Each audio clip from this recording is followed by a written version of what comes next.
Bottom of the duck ನಿಮ್ಗೆ ಬಂದಿರುವಂತಹದ್ದು 2 of sorts ಬಂದಿದೆ. ಕೆಲವೊಂದು ಇಂಡಿಸಿಷನ್ ಅಲ್ಲಿ ಇರುವಂತಹದ್ದು, ಯಾವುದೇ ರೀತಿಯ ಡಿಸಿಷನ್ ಅನ್ನ ಮಾಡಕ್ ಆಗ್ದಿರಾ ಅಥವಾ ಕೆಲವೊಂದು ಡಿಸಿಷನ್ ನ ಮಾಡ್ದಿರಾ ನೀವು ಸುಮ್ಮನೆ ಇರುವಂತಹದ್ದು ರೆಪ್ರೆಸೆಂಟ್ ಆಗ್ತಾ ಇದೆ ಬಾಟಮ್ ಆಫ್ ದ ಡಕ್ ಅಲ್ಲಿ.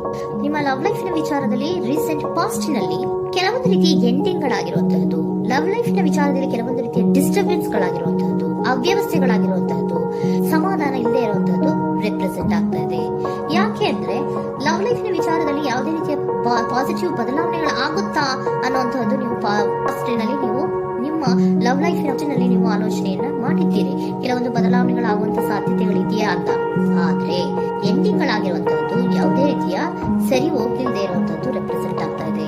ತುಂಬಾ ಆಲೋಚನೆಯನ್ನ ಮಾಡಿರುವಂತಹದ್ದು ನಿಮ್ಮ ಲವ್ ಲೈಫಿನ ವಿಚಾರವಾಗಿ ನಿದ್ರಾಹೀನತೆಗಳಾಗಿದೆ, ಕೆಲವೊಂದು ರೀತಿಯ ಸ್ಟ್ರೆಸ್ ಗೆ ಒಳಗಾಗಿರುವಂತಹದ್ದು ನಿಮ್ಮ ರೀಸೆಂಟ್ ಪಾಸ್ಟ್ ನಲ್ಲಿ ನಡೆದಿರುವಂತಹದ್ದು. ಲವ್ ಲೈಫಿನ ವಿಚಾರವಾಗಿ ಯಾವುದೇ ರೀತಿಯ ಅಂತ ಸಮಾಧಾನದ ಏನು ನಿಮಗೆ ನಡೆದಿಲ್ಲ. ಆ ಕಾರಣಕ್ಕೆ ನಿಮಗೆ ಕೆಲವೊಂದು ವಿಚಾರಗಳನ್ನ ಡಿಸಿಷನ್ ತಗೊಳ್ಳುವಂತಹದ್ದು, ಡಿಸೈಡ್ ಅನ್ನ ಮಾಡುವಂತಹದ್ದು ನಿಮಗೆ ಕಷ್ಟ ಆಗ್ತದೆ. ನೀವು ಪ್ರೆಸೆಂಟ್ ಸಿಚುವೇಶನ್ ಅಲ್ಲಿ ಬರುವಂತಹ ಆಫರ್ ಗಳನ್ನ ನೀವು ಏನ್ ಮಾಡ್ತಾ ಇದ್ದೀರಾ ಅಂದ್ರೆ ರಿಜೆಕ್ಟ್ ಮಾಡ್ತಾ ಇದ್ದೀರಾ ಅಥವಾ ಮಿಸ್ ಮಾಡ್ಕೋತಾ ಇದ್ದೀರಾ. ಕೆಲವೊಂದು ಆಪರ್ಚುನಿಟೀಸ್ ಗಳು ಬಂದರೂ ಕೂಡ ಅದರ ಬಗ್ಗೆ ನೀವು ಕರೆಕ್ಟ್ ಆಗಿ ಗಮನವನ್ನ ಕೊಡ್ತಾ ಇಲ್ಲ. ಯಾಕೆ ಕೊಡ್ತಾ ಇಲ್ಲ?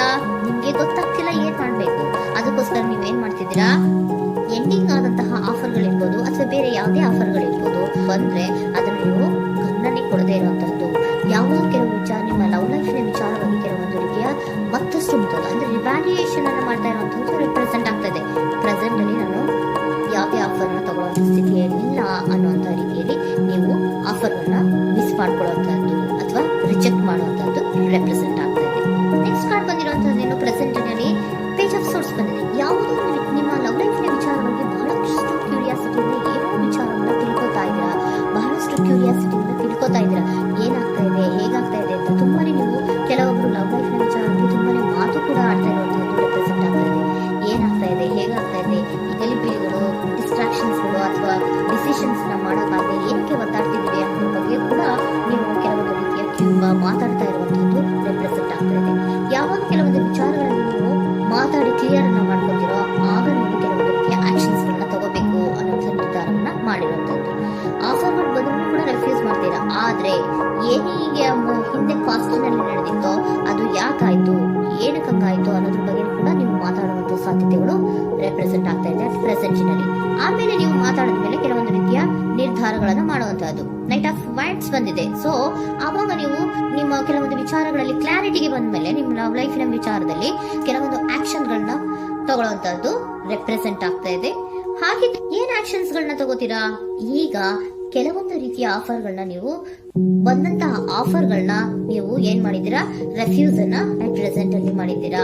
ಈಗಲೂ ಕೂಡ ನೀವು ಬಂದಂತಹ ಆಫರ್ ಅನ್ನ ನೀವೇನ್ ಮಾಡ್ತೀರಾ, ರೆಫ್ಯೂಸ್ ಅನ್ನ ಮಾಡ್ತೀರಾ ಅಥವಾ ರಿಜೆಕ್ಟ್ ಅನ್ನ ಮಾಡ್ತೀರಾ. ಯಾಕೆ? ಸೆಕೆಂಡ್ ಕಾರ್ಡ್ ನಿಮ್ಗೆ ಇಮಿಡಿಯೇಟ್ ಫ್ಯೂಚರ್ ನಲ್ಲಿ ಸೆಕೆಂಡ್ ಕಾರ್ಡ್ ಬಂದಿರೋದು ಯಾವುದು, ಹಾರ್ಮೆಟ್ ಕಾರ್ಡ್ ಬಂದಿದೆ. ಸೊ ಲೋನ್ಲಿನೆಸ್ ಅನ್ನ ರೆಪ್ರೆಸೆಂಟ್ ಮಾಡುತ್ತೆ. ಯಾಕೆ ಲೋನ್ಲಿನೆಸ್ ಅನ್ನ ರೆಪ್ರೆಸೆಂಟ್ ಮಾಡುತ್ತೆ? ಬೇಡಪ್ಪ, ಈ ಜಗ್ಲಿಂಗ್ ಗಳೇ ಬೇಡ. ತುಂಬಾ ಜಗ್ಲಿಂಗ್ ಇದೆ ನಿಮ್ಮ ಲವ್ ಲೈಫ್ ನ ವಿಚಾರದಲ್ಲಿ. ಕೆಲವೊಬ್ಬರಿಗೆ ತುಂಬಾ ಜಗ್ಲಿಂಗ್ ಇದೆ. ಯಾವಾಗ್ಲೂ ಬ್ಯಾಲೆನ್ಸ್ ನ ಮಾಡ್ತಾ ಇರ್ಬೇಕು.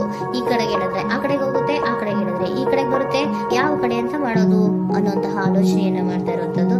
ಸದ್ಯಕ್ಕೆ ಯಾವುದೇ ಆಫರ್ ಬೇಡ, ಸ್ವಲ್ಪ ಒಂಟಿಯಾಗಿರೋಣ ಅಂತ ನೀವು ಆಲೋಚನೆಯನ್ನ ಮಾಡ್ತಾ ಇರುವಂತದ್ದು ರೆಪ್ರೆಸೆಂಟ್ ಆಗ್ತಾ ಇದೆ. ಮತ್ತೆ ಕೆಲವೊಬ್ಬರಿಗೆ ಕೆಲವೊಂದು ರೀತಿಯ ಕ್ಯೂರಿಯಾಸಿಟಿಯಿಂದ ಏನಾಗ್ತಾ ಇದೆ ಅಂತ ವಿಷಯಗಳನ್ನ ತಿಳ್ಕೊಂಡ್ಮೇಲೆ ಕೆಲವೊಂದು ಆಕ್ಷನ್ಸ್ ಗಳನ್ನ ತಗೊಳ್ಳುವಂತದ್ದು ಕೂಡ ರೆಪ್ರೆಸೆಂಟ್ ಆಗ್ತಾ ಇದೆ. ಯಾವುದೇ ರೀತಿಯ ಭಯ ಇಲ್ಲದೆ ವಿಷಯಗಳನ್ನ ತಿಳ್ಕೊಂಡು ನೀವು ಆಫರ್ ಗಳನ್ನ ಅಟ್ ಪ್ರೆಸೆಂಟ್ ಅಲ್ಲಿ ರೆಫ್ಯೂಸ್ ಮಾಡೋ ಸಾಧ್ಯತೆಗಳು ಕೂಡ ಕೆಲವೊಬ್ಬರಿಗೆ ರೆಪ್ರೆಸೆಂಟ್ ಆಗ್ತದೆ. ಯಾಕೆ ಆಫರ್ ಗಳನ್ನ ರೆಫ್ಯೂಸ್ ಮಾಡ್ತೀರಾ? ನಿಮ್ಮ ಲವ್ ಲೈಫ್ ನ ವಿಚಾರದಲ್ಲಿ ಬರೀ ಜಗ್ಲಿಂಗ್, ತುಂಬಾ ಬ್ಯಾಲೆನ್ಸ್ ಅನ್ನ ಮಾಡ್ಬೇಕು.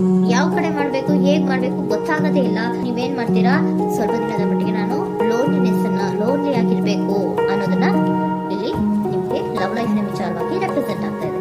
ಈ ಎಲ್ಲಾ ಕನ್ಫ್ಯೂಷನ್ಸ್ ಇರೋದ್ರಿಂದಲೇ ನಿಮ್ಗೆ ಬಾಟಮ್ ಆಫ್ ದ ಡಕ್ ಬಂದಿರುವಂತದ್ದು, 2 ಆಫ್ ಸೋರ್ಟ್ಸ್ ಬಂದಿರುವಂತದ್ದು.